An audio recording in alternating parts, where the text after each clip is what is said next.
Shalom bien-aimé, soyez bénis au nom de Jésus-Christ. Nous allons commencer notre direct encore aujourd'hui. Toujours l'étude du livre de 1 Pierre. Alors,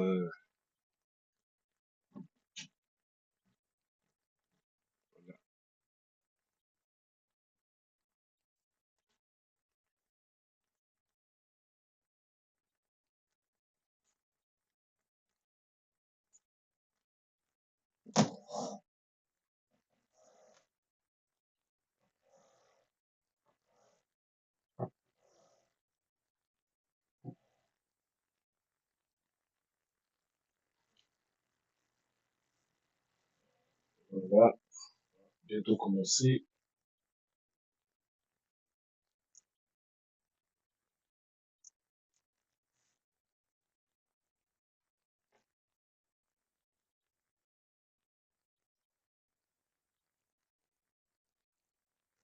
Soyez bénis au nom puissant de Jésus-Christ, frères et sœurs.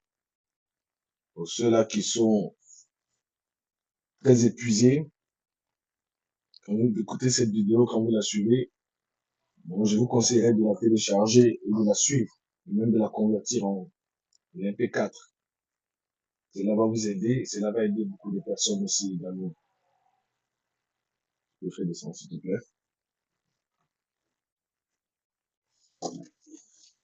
Que Dieu vous bénisse abondamment là où vous êtes. On fait les derniers réglages et puis être sûr que tout le monde entend.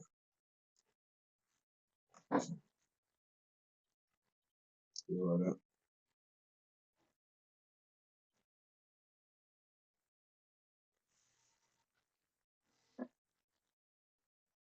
Shalom, shalom, shalom. Soyez bénis au nom de Jésus-Christ. Soyez bénis au nom de Jésus-Christ. Peuple de Dieu, soyez bénis dans le nom puissant de Jésus-Christ. Amen. Alors, aujourd'hui, nous allons continuer notre enseignement. Nous sommes tous au chapitre 1 et que nous allons étudier tous les livres de Pierre. Pour certaines personnes, ils vont appeler survol du livre de Pierre. Mais nous allons étudier en profondeur et nous allons voir les merveilles que l'Éternel des armées a écrit pour nous, a laissé au travers de son apôtre pour nous. Alléluia. Alors,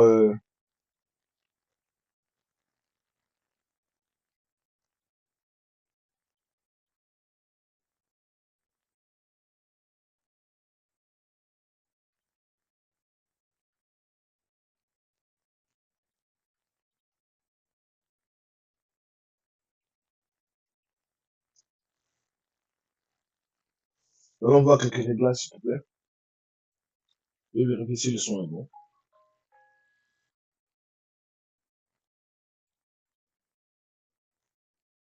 En attendant, si vous m'entendez, avant que nous fassions la prière, préparez déjà vos Bibles dans le livre de 1 Pierre chapitre 1, verset 12 à 20.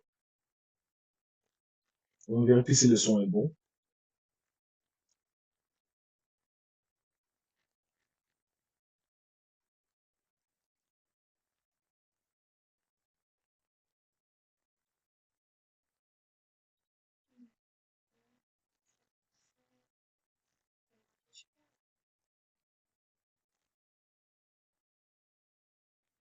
Tu peux aller sur Facebook, tu peux aller sur TikTok. On va vérifier pour que le son, parce que là, comme tu connais, l'ordinateur est encore en train de travailler dur. Voilà.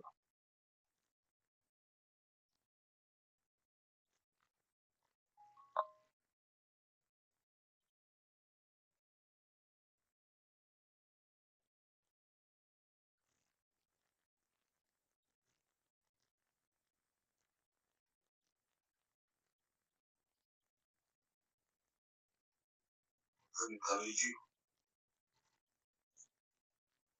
Bon, je vérifie. Alors, on va prier. Ok? C'est à ce que tu sois bien. Non, le jeudi, c'est bon. Donc, on prépare déjà le livre de 1 Pierre chapitre 1, verset 12 à 20. Ok? Amen. Prions, frères et sœurs, prions. Seigneur, dans le nom puissant de Jésus-Christ, nous élevons la voix pour te dire merci pour cette journée que tu nous accordes, cette journée d'enseignement encore. Seigneur, quiconque va écouter ce message, qu'il soit béni.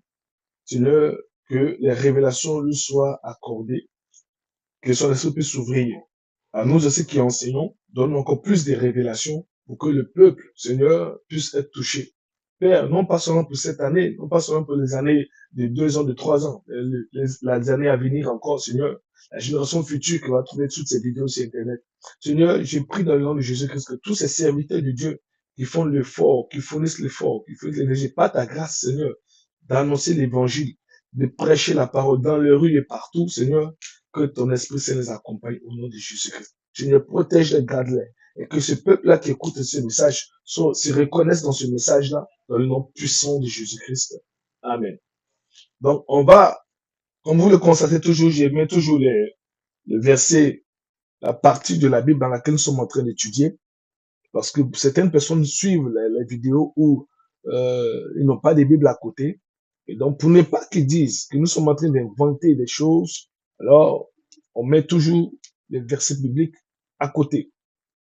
Donc, nous allons lire pour vous dans un langage encore plus simple, parce que les traductions des Écritures provoquent un peu certaines différences de compréhension. Et c'est l'une des meilleures traductions que nous avons, que j'ai affichée, que la Bible de Jésus-Christ. Alors, j'irai lire dans le livre de 1 Pierre, dans avec la traduction du second 21. Le second 21, qui est un peu plus moderne aussi, un peu plus de notre temps aussi, également. Alors, je vais lire. Là, tu peux préparer. Le second 21. Voilà. Tu as quelle traduction, toi? Tu peux lire, c'est pas grave. Après, tu vas me donner la traduction. Tu sais, il y a beaucoup de versions chez toi. Vas-y. 1 Pierre 1, verset 12 à 20. Oui, vas-y. Verset 13 à 20. Verset 13 à 20. C'est pourquoi, saignez les reins de votre entendement. Soyez sobres et ayez une entière espérance dans la grâce qui vous sera apportée lorsque Jésus-Christ apparaîtra. Comme des enfants obéissants, ne vous conformez pas aux convoitises que vous aviez autrefois, quand vous étiez dans l'ignorance. Mais puisque celui qui vous a appelé est saint, vous aussi soyez saints dans votre conduite, selon qu'il est écrit. Vous serez saints car je suis saint. Et si vous invoquez comme Père celui qui juge selon l'œuvre de chacun, sans acception de personne, conduisez-vous avec crainte pendant le temps de votre pèlerinage, sachant que ce n'est pas des choses périssables, par de l'argent ou de l'or, que vous avez été rachetés de la vaine manière de vivre que vous aviez hérité de vos pères, mais par le sang précieux de Christ, comme d'un agneau sans défaut et sans tache, prédestiné avant la fondation du monde et manifesté à la fin des temps à cause de vous. Amen. Alléluia, frères et sœurs. Donc, voici le message que Pierre était en train de dire. Si vous voulez mieux comprendre encore la profondeur de ces choses, je vous conseillerais, je vous encouragerai, frères et sœurs, à aller suivre les vidéos antérieures. Nous avons eu à présenter l'apôtre Pierre et dans quelles conditions le livre de 1 Pierre a été écrit. Amen, amen. Et nous avons analysé, nous avons vu que depuis le commencement, l'Éternel a manifesté l'amour. Et dans cet amour-là, il s'est donné lui-même. Il a fait de nous des enfants nouveau-nés, nés d'en haut. Et il nous a préparé en nous faisant comprendre que nous allons traverser des tribulations, mais nous devons plutôt regarder la faveur qu'il nous accorde, la grâce qu'il nous accorde d'être sauvés. Et que quelles que soient les intempéries de la vie, les intempéries de la terre, nous devons nous concentrer sur Jésus-Christ. Parce que c'est lui qui est venu mourir à la croix pour nous. Amen, amen. Et donc, à partir du verset 13, Le Seigneur va nous inviter à vivre dans la sanctification. Il va dire ceci donc. C'est pourquoi, à cause de ce qui s'est passé, à cause de l'onction, à cause de la faveur de Dieu, à cause de la révélation de Jésus-Christ dans les temps à venir, à cause de ce que nous croyons en Jésus-Christ sans l'avoir vu, à cause de la foi manifestée, l'apôtre Paul va nous dire que nous devons, l'apôtre Pierre, pardon, va nous encourager à marcher selon la doctrine que nous avons reçue, selon l'enseignement de Jésus-Christ. Frères et sœurs, quand vous êtes adoptés dans une famille, votre manière de vivre dans la rue, votre manière de vivre dans l'orphelinat, votre manière de vivre là où vous étiez, vous devez cesser. Vous devez plutôt obéir aux règles de la famille dans laquelle vous êtes. Si tu vivais chez ton oncle, chez ton père, chez ta tante, et tu quittes ces parents-là, tu vas habiter maintenant, soit pour l'université, soit pour les études, soit pour le travail, soit pour le stage, soit parce que tu as perdu ceux-là les parents qui te sont proches et qui te couvraient. Lorsque tu vas vivre chez une autre personne, il a des règles, il a des manières de vivre, il a une façon d'éduquer ses enfants. Ça peut être difficile pour un départ, c'est vrai. Ça peut être compliqué pour un départ, c'est vrai. Mais tu es obligé de suivre ces règles-là. Si chez tes parents, si là où tu vivais, tu te permettais de dormir jusqu'à 23 heures, de dormir à partir de 23 heures, ou de te réveiller à 9 heures, 15 heures, chez cette personne-là, selon ses règles, selon le modèle qu'il transmet à ses enfants, tu es obligé de te lever à 7 heures du matin, tu es obligé de te lever à 6 heures, de faire tes devoirs de classe, de faire les travaux ménagers, de saluer, de te brosser les dents, de te laver, de manger correctement, de te reposer, d'étudier convenablement. Tu ne peux pas faire ce que tu veux. Et c'est l'identité morale qui impacte la société. C'est à cause de cela que les mariages se font également. Si tu présentes une femme à ton père, tu présentes une femme à ta mère, tu présentes une jeune femme quelque part, frères et sœurs, moi je vais vous dire que ils vont poser la question de savoir, elle vient de quelle famille? Cette femme vient de quelle famille? Pourquoi on pose cette question? C'est à cause de l'éducation qui s'y trouve. C'est à cause de l'éducation qui s'y trouve. Donc, frères et sœurs, c'est la même manière avec Jésus-Christ. C'est la même manière avec Jésus-Christ. Tu ne peux pas être chrétien et puis tu vas dire, non, moi, je suis devenu chrétien, je crois que Jésus-Christ est mort et ressuscité. Et puis le reste, tu t'en fous. Tu es un faux frère, tu es un faux converti. Ou bien tu n'es pas encore convaincu. Ou bien tu aimes encore le péché. Tu aimes encore ta vaine manière de vivre plus que le salut, plus que l'éducation que celui t'a donné. Car Jésus-Christ a dit, celui qui m'aime gardera mes commandements. Celui qui m'aime gardera mes commandements. Donc, je vous invite, frères et sœurs, quelle que soit la difficulté, invoque le Seigneur pour qu'il te donne la force nécessaire afin de marcher dans la présence de Dieu, conformément à la volonté de Dieu. Alors, verset 13, il dit, c'est pourquoi tenez votre intelligence en éveil, soyez sobre et mettez toute votre espérance dans la grâce qui vous sera apportée lorsque Jésus-Christ apparaîtra. Donc, pour l'assurance qu'il y a, l'apôtre Pierre nous insiste dans nos âmes, insiste dans nos oreilles, insiste dans notre cœur, insiste à ce que nous puissions chercher la connaissance, nous puissions chercher la présence de Dieu, nous puissions chercher l'amour de Dieu, nous puissions chercher la façon que l'Éternel veut que nous vivions. Chercher Dieu, c'est chercher Dieu aussi avec l'intelligence. Oui, frère. Si je n'apprends pas à lire, si je n'apprends pas à si je ne cherche pas à comprendre les Écritures, c'est que c'est vain. On va dire non, tout se fait par l'Esprit de Dieu. Frère, l'Éternel nous a donné l'intelligence. C'est pourquoi Jésus-Christ va nous dire que si vous ne comprenez pas les choses simples de la terre que je vous explique, c'est-à-dire que je prends des paraboles simples des choses de la terre pour que vous puissiez comprendre les mystères du ciel. Si je commence à donner directement le message du mystère du ciel, vous n'allez jamais comprendre. Les choses simples de la terre, vous ne comprenez pas. Mais si je commence à rentrer dans la profondeur céleste, vous allez comprendre comment. Donc, venez être chrétien, ce n'est pas que quoi, j'ai dit je crois, et puis non, non, il faut, quand on dit je crois là, il faut être en mesure de comprendre les Écritures. C'est quand tu comprends que tu acceptes. Quand tu comprends que tu acceptes. C'est pourquoi l'Éternel va nous dire, toi qui dors, lève-toi, afin que tu sois éclairé.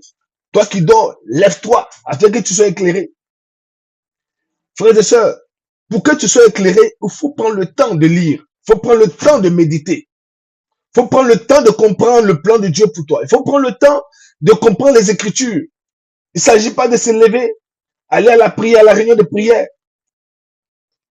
Celui qui comprend les Écritures, celui qui comprend ce qu'il est en train de faire.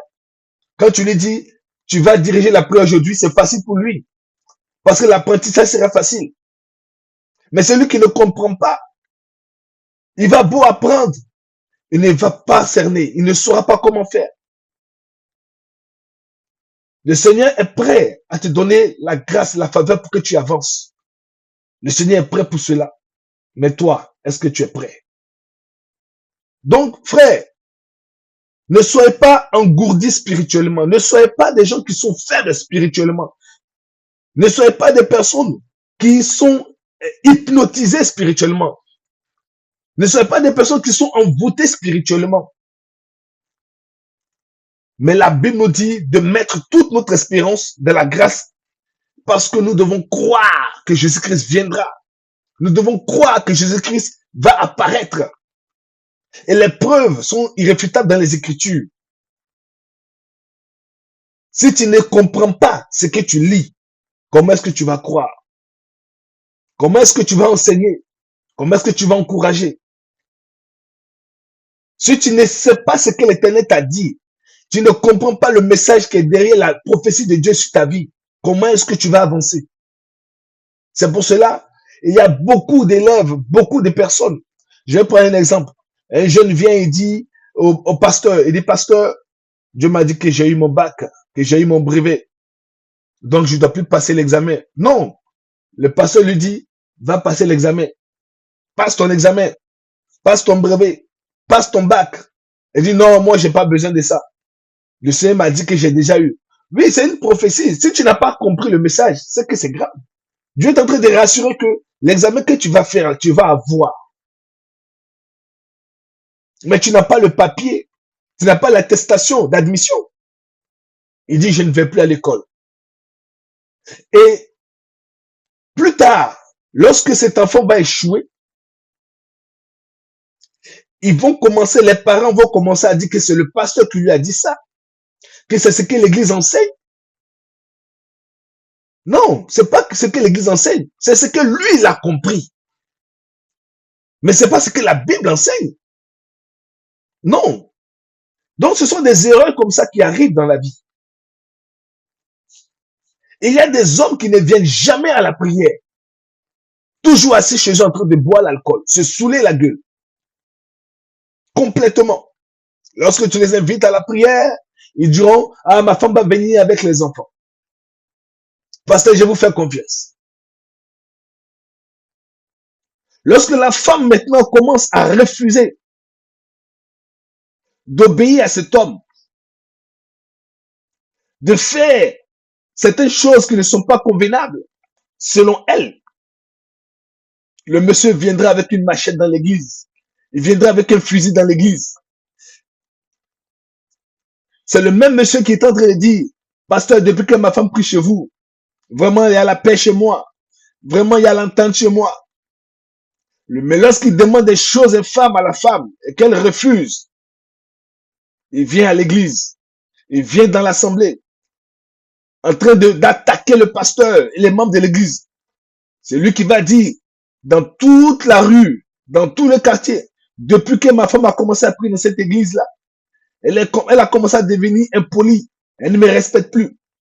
Mais quand il apprécie sa femme, il apprécie entre toi et lui.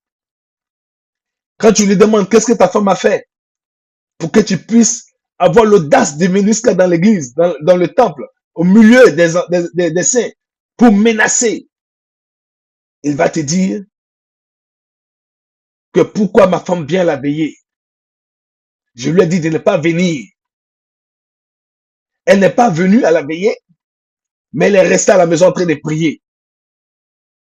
Donc c'est ce que vous apprenez aux fidèles. J'ai dit à ma femme, il faut que je parte au travail. Je lui ai dit, je ne veux pas qu'elle sorte. Elle n'est pas sortie, mais elle est restée encore en train de prier à la maison. C'est ce que vous apprenez. Vous apprenez nos femmes à désobéir. Mais mon frère, ta femme n'est pas venue. Elle est restée à la maison, comme tu lui as dit. C'est ce que nous, on apprend aux fidèles. Et cette femme-là est restée, mais elle a continué la prière. Où est le mal dans ça? Non, je ne veux pas qu'elle prie. Ah, c'est ça le problème. Vous voyez?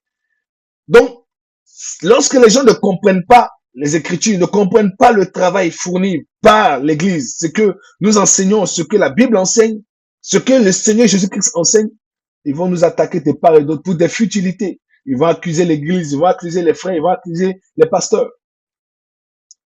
Mais quand ils sont prêts à aller chez les fétiches, chez les marabouts, là, c'est libre pour eux. Ils sont libres de faire ce qu'ils veulent. Ça, c'est normal. Frères et sœurs, pour que vous puissiez résister à toutes sortes de vents, comprenez les Écritures. Comprenez les Écritures et espérez dans le retour de Yeshua Mashiach. Verset 14. En effet, enfants obéissants, ne vous conformez pas aux désirs que vous aviez autrefois quand vous étiez dans l'ignorance. Donc cet état d'ignorance-là, c'est le moment où nous ne connaissions pas Dieu. Paul va nous dire quelque part, maintenant que nous le connaissons, ou du moins il nous connaît et il s'est révélé à nous, et que maintenant nous le connaissons, donc c'est la phase où tu connaissais pas Jésus-Christ, la phase où tu vivais selon tes propres désirs, la phase où tu vivais selon tes penchants, selon ton analyse, selon ta doctrine personnelle, selon ton dogme. Cette phase-là, ça s'appelle la phase de l'ignorance. Les gens font les choses selon leurs projets, selon leurs pensées. Les gens font les choses selon leurs propres désirs, selon les chairs, selon leur volonté. Jésus-Christ, qui est Dieu Tout-Puissant, qui a pris le corps humain, la nuit devrait être arrêtée. Il est allé à la prière et il a dit, Père, permets que cette coupe, si c'est possible, que cette coupe-là s'éloigne de moi. S'éloigne de moi. Je vous dis une chose. Jésus-Christ est mort une fois pour la rédemption de nos péchés. Je ne parle pas de la première mort qu'il a eue dans le jardin d'Éden. Je parle de cette mort-là que nous connaissons nous tous. Une seule fois, il est mort. Mais vous pensez que c'est une seule fois? Dans le monde spirituel, Jésus-Christ est mort pour chaque personne. Chaque personne. C'est-à-dire qu'il est mort pour moi. Il est mort pour toi. Il est mort pour les autres. Chaque individu sur terre, il est mort pour toi. Et si tu crois en cela, tu es sauvé. Si tu ne crois pas, tant mieux. Donc, ne voyez pas qu'une seule mort, non. Dans le monde spirituel, il est mort pour chaque individu. C'est ce que ça veut dire.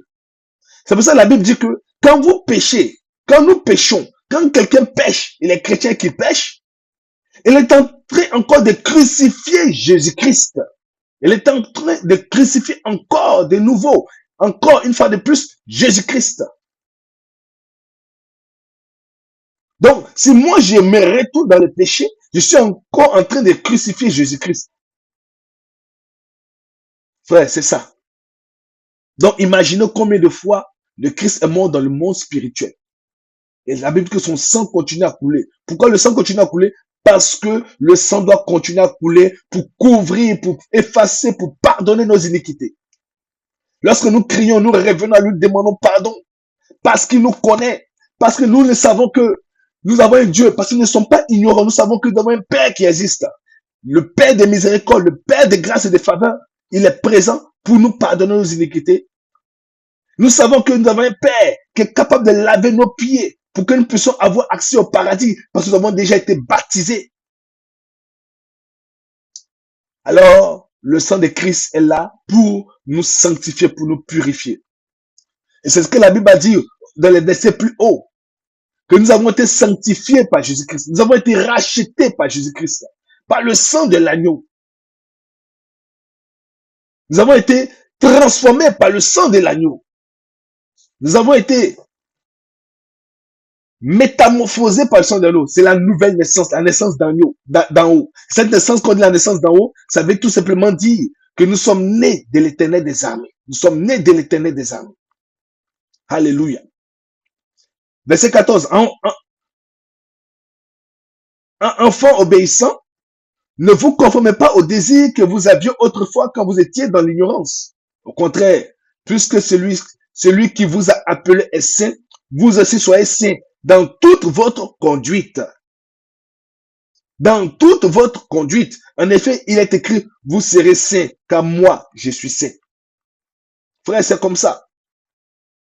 C'est comme ça. Je ne peux pas être un père de famille qui aime lire, qui aime jouer au football, au soccer, comme on le dit en anglais, qui aime regarder les mangas, qui aime prier, qui aime chanter, qui aime le piano, qui aime la batterie, qui aime faire du sport, qui aime donner, qui aime pardonner, qui aime écouter, qui aime enseigner la Bible, qui aime se promener, qui aime s'amuser avec ses enfants. Et puis, au lieu que je transmette ce que j'aime et ce que je fais, ce qui est bon, ce que je juge bon, l'éducation que j'ai reçue, dans laquelle j'ai pris la bonne part, que je laisse mes enfants comme ça. Frère, c'est pas possible. Je ne peux donner que ce que j'ai. Je ne peux donner ce que j'ai. C'est ce que j'ai que je peux donner. C'est ce que j'ai que je peux donner. Alléluia. C'est ce que j'ai que je peux donner. Je ne peux pas donner autre chose. Si mes parents m'ont inculqué, m'ont appris qu'il faut travailler dur, sans oublier la prière, il faut être honnête, sans oublier la justesse. Alors, c'est ce que je peux transmettre à mes enfants. Donc, si toi, tu viens dans ma maison et que tu es un voleur, tu es un délinquant, tu as des mauvaises manières de parler, tu insultes, tu parles mal, tu es colérique, tu accuses tout le monde, tu n'aimes pas la prière, ça veut dire que tu ne t'identifies pas à moi. Ça veut dire que tu n'honores pas l'enseignement que je te donne. Donc, si tu es enfant de Dieu, tu dois donc obéir aux règles de la Bible. Il ne faut pas être enfant de Dieu juste pour les femmes. Pourquoi on dit que lui aussi s'appelle Jean-Luc, qu'il s'appelle Guy Hervé, qu'il s'appelle Nathanaël, qu'il s'appelle Yoshua? Non, c'est pas le nom qui est important, frère. C'est l'absorption de la parole de Dieu dans ta vie. Comment est-ce que la parole de Dieu est dans ta vie? Comment est-ce que tu l'as acceptée? Et comment est-ce qu'elle travaille dans ta vie? Jésus-Christ va dire, pour qu'on sache, pour qu'on reconnaisse que vous êtes mes disciples, vous devriez vous aimer les uns envers les autres. C'est le premier signe. Frère, quand tu marches avec Jésus-Christ, quand tu es chrétien, on sent le caractère de Jésus en toi, on sent le comportement de Jésus, on sait que tu es chrétien. Aujourd'hui, on ne peut pas faire la différence entre un païen et un chrétien. C'est impossible. Une fois, j'ai marché avec ma femme, nous étions en Guinée-Conakry, à Sigmadina.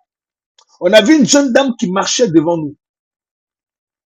J'ai dit, ma femme dit, celle-là, c'est une chrétienne ça. C'est une femme qui va à l'église. À cause de sa manière de s'habiller, à cause de son accoutrement. Lorsqu'on s'est approché, un peu plus près, on l'a vu, c'était une sœur, une amie même, je vais dire, parce que c'est la femme à mon ami Mustapha. Ah, Véro, comment tu vas? C'est toi. Dès qu'on a vu, on a dit, ah, c'est là, c'est une femme de l'église, ça. La manière de s'habiller, la manière de parler, la manière de se vêtir. La Bible nous dit que lorsqu'ils ont arrêté Jésus-Christ, à cause de la manière de parler, à cause de la manière de se vêtir, à cause de la manière de communiquer, Pierre a été identifié comme étant disciple de Jésus-Christ. Vous lisez bien. Pierre a été identifié comme étant disciple de Jésus-Christ.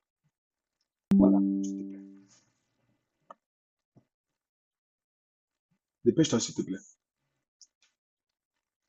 Amen, amen. Pierre a été identifié comme étant disciple de Jésus-Christ. C'est extraordinaire. Pourquoi? Sa manière de marcher, sa manière de parler, sa manière de s'habiller.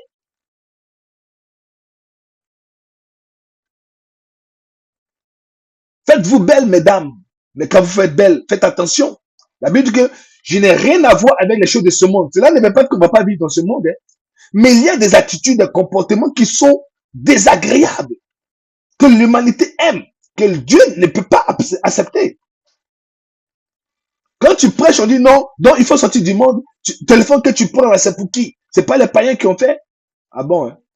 C'est pour ça. Avant que les païens ne viennent là, tout ça, ça existait déjà. Tout ça, ça existait déjà. Tout ça existait déjà. Parce que les habits existaient déjà. Mais pourtant, il y avait des vaines manières de s'habiller.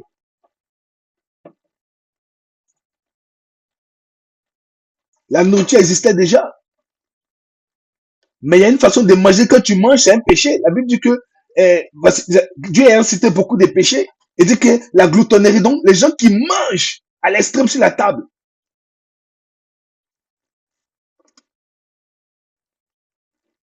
Amen.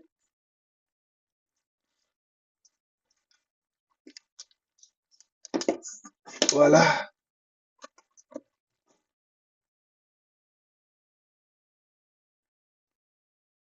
Les gens étaient déjà, en ce temps-là, à cette époque-là, en train de se vêtir. Hein? Mais il y avait une vaine manière de se vêtir. Les gens se faisaient beaux. Les femmes se faisaient belles. Mais il y avait une vaine manière de se rendre belle. À l'extrême, comme Jézabel, qui a inventé le maquillage, qui était une forme de séduction, qui était la séduction appelée la sorcellerie, qui était un envoûtement. Il y en a plusieurs. Donc, si tu veux mettre les mèches, jusqu'à mettre à l'extrême avec des couleurs bizarres, et puis tu te pavanes partout, tu prends un gros bagage chez toi, c'est à l'extrême. C'est de ça qu'il s'agit. C'est de ça qu'il s'agit. La Bible dit que ayez en horreur le mal, haïssez le mal. Tu ne peux pas avoir un péché qui est apprécié par tout le monde, et puis toi, tu vas dire que c'est bon. Pourquoi? Parce que nous sommes dans le temps moderne. Non, Dieu ne regarde pas au corps, Dieu regarde le cœur. Mais c'est de l'abondance du cœur que la bouche parle. Ce que ton cœur est rempli, c'est comme ça que tu vas te comporter. Or, si ton cœur est rempli de la crainte de l'éternel, tu vas te comporter bien. On n'a pas dit qu'on ne fait pas de fautes, on fait tous des fautes. On n'a pas dit qu'on ne pêche pas. Non. Mais Paul nous dit que ne prenez pas le fait que nous soyons sous la grâce, sous la miséricorde, comme une occasion de répéter les péchés, de continuer à pécher. Non, ça ne vous autorise pas à pécher parce que nous sommes pardonnés. Non, non, ça ne vous autorise pas à vivre dans le péché. Jamais de la vie. Jamais de la vie. Jamais de la vie. Donc la Bible dit, soyez saints car je suis saint. Frère, cherche la sanctification. Cherche à vivre une vie de sanctification. Nous sommes tous des pécheurs. Nous avons tous été rachetés. Il n'y a pas quelqu'un qui est mieux qu'une autre personne. Assassins, voleurs, comment on appelle, les faux mendiants, parce que ce sont des menteurs. Ils ont les moyens, ils font la mentir. Tu ne payes pas crédit. Tu insultes, tu mens sur les gens. Faux témoignage.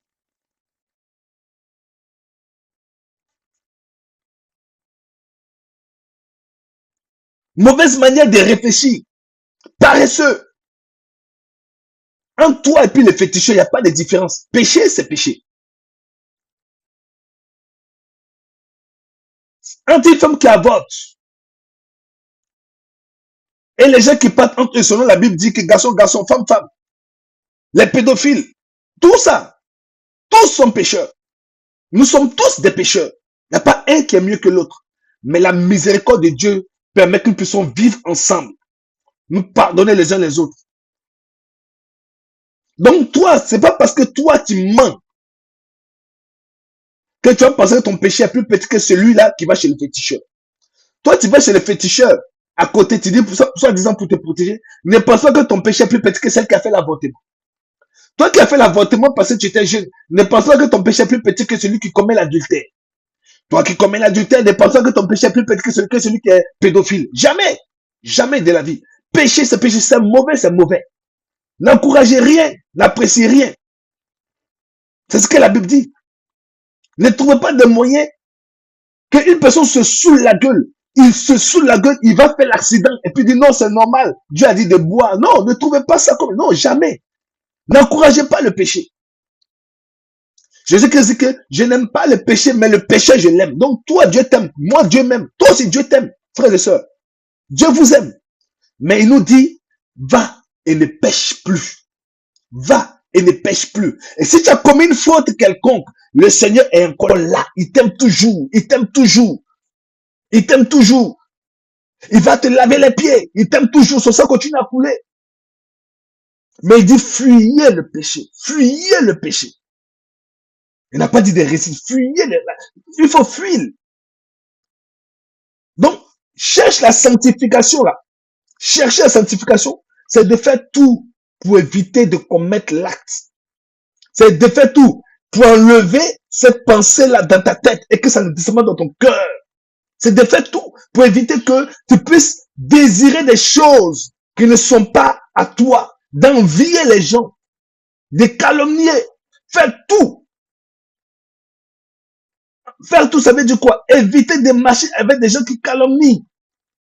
Éviter de marcher avec des criminels. Éviter de marcher avec des gens qui passent tout le temps à faire du tort à quelqu'un. La Bible n'a pas dit de ne pas manger avec eux. La Bible n'a pas dit de ne pas parler avec eux. Quand tu es avec eux, c'est que tu es en train de faire quelque chose par rapport aux Écritures. La Bible nous enseigne que Jésus-Christ était entré chez les prostituées. Jésus-Christ mangeait avec les prostituées. Il mangeait avec les collecteurs d'impôts, donc des voleurs. Il était assis avec eux. Mais il ne faisait pas comme eux. Quand on vous dit de ne pas marcher avec ces genres de personnes-là, c'est que tu acceptes d'aller là où ils vont et de faire ce qu'ils font. C'est ce que la Bible, ce que ça veut dire. Nous avons tous des amis humains, nous sommes tous des êtres humains, on ne peut pas vivre sur notre planète. On est obligé de marcher avec eux, on doit le faire. C'est dans ça que l'amour de Dieu sera manifesté. Mais ce qu'ils font là, toi, tu ne dois pas faire ça. Et s'ils demandent ton avis, tu dois dire, pour ma part, parce que je suis croyant, parce que je suis chrétien, ce n'est pas convenable, ce n'est pas bien, ce n'est pas bienséant. C'est ce que tu dis. Tu ne condamnes pas en disant que toi, tu vas en enfer. Toi, tu vas en enfer. Toi, tu n'es pas bon. Toi, tu... Non. Attention, frère. Attention. Tu ne condamnes pas en disant, soit toi, tu vas... Non, non, non. S'il demande ton avis, ce que tu fais là, est-ce que c'est convenable? Si on te fait à toi, est-ce que tu vas aimer? Non. Alors ne le fais pas aux autres. Tu es en train de critiquer là. Est-ce que si on te critique, tu vas aimer? Non, ne le fais pas. À mon humble avis, c'est ça. Et c'est ce que la Bible nous enseigne. C'est ce que Jésus-Christ m'enseigne. Et c'est comme ça. Et si tu vois une personne qui vient critiquer, tu l'écoutes, tu es fatigué, tu dis, écoute frère, j'ai du travail là. Je pense qu'on va reparler de ça plus tard. Il part. Il revient une deuxième fois. Tu lui dis, il comprend pas. Troisième fois, tu lui dis, dis-moi, ce que tu es venu me dire là, est-ce que tu peux répéter devant la personne à qui tu parles, de qui tu parles? Tu vas voir qu'elle ne va plus jamais revenir chez toi. Alléluia. Alléluia. Donc, chercher la sanctification, c'est d'éviter de faire tout ce qui est interdit par Dieu. Tu ne peux pas le faire de toi-même, mais par l'Esprit de Dieu. Frère, tu ne peux pas le faire de toi-même, mais par l'Esprit de Dieu. Alléluia.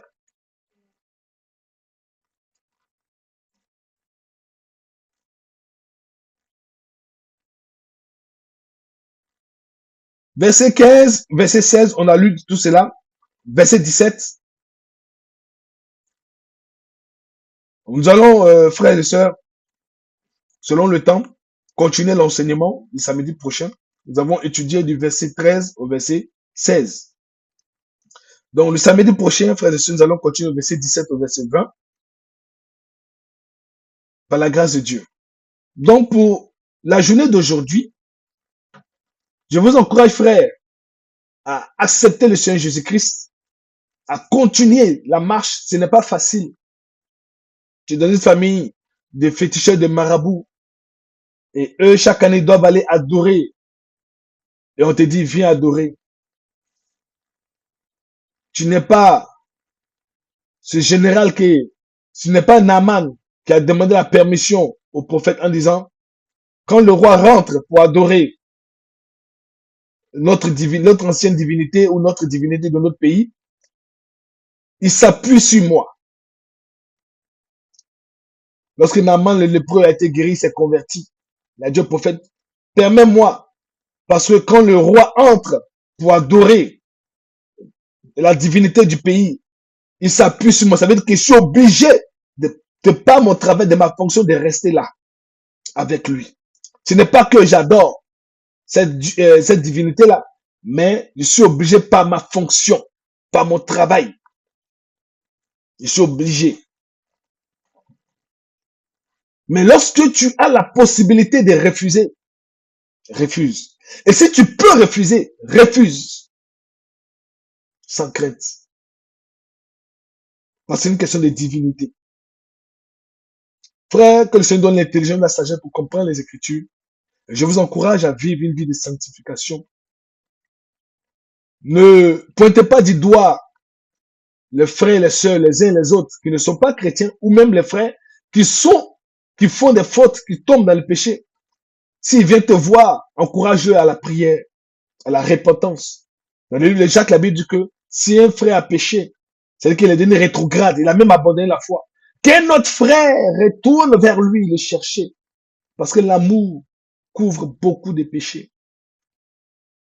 Frère, aimons-nous les uns les autres. C'est ce que le Jésus nous a enseigné. Et l'amour couvre beaucoup de péchés. C'est-à-dire que tu prendras le temps de prier pour quelqu'un. Quelqu'un que tu crois être dans l'hérésie, dans l'erreur. Tu prendras le temps de prier pour quelqu'un. Pour un pasteur qui est tombé, pour un prophète qui est tombé, pour un évangéliste qui est tombé, pour un apôtre, pour un ancien qui est tombé, pour un frère de l'église qui est tombé.